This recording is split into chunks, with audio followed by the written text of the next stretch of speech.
వచ్చి నాలుగు వైపులా చూస్తే చారుమతికి వరలక్ష్మీదేవి కనబడలేదు. ఇప్పుడు ఆమెకు అర్థమయ్యింది తాను కల కన్నాను అని. వెంటనే భర్తని అత్తమామలని నిద్రలేపి చెప్పగానే వాళ్ళు కూడా చాలా సంతోషించారు. ఈ స్వప్నం చాలా ఉత్తమమైనది. దేవి ఆనతి ప్రకారం నువ్వు తప్పకుండా ఈ వ్రతం చెయ్యి అన్నారు. చారుమతి ఇరుగు పొరుగున ఉన్న స్త్రీలకు కూడా చెప్పింది.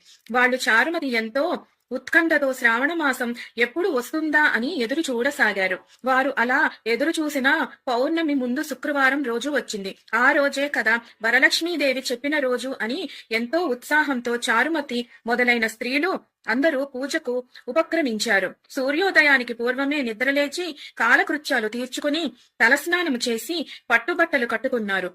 చారుమతి ఇంట్లో అందరూ చేరి అక్కడ ఒక ప్రదేశంలో గోమయంతో అలికి ముగ్గులు వేసి మంటపం ఏర్పాటు చేశారు. దాని మీద ఒక ఆసనం వేసి దానిపై కొత్త బియ్యం పోసి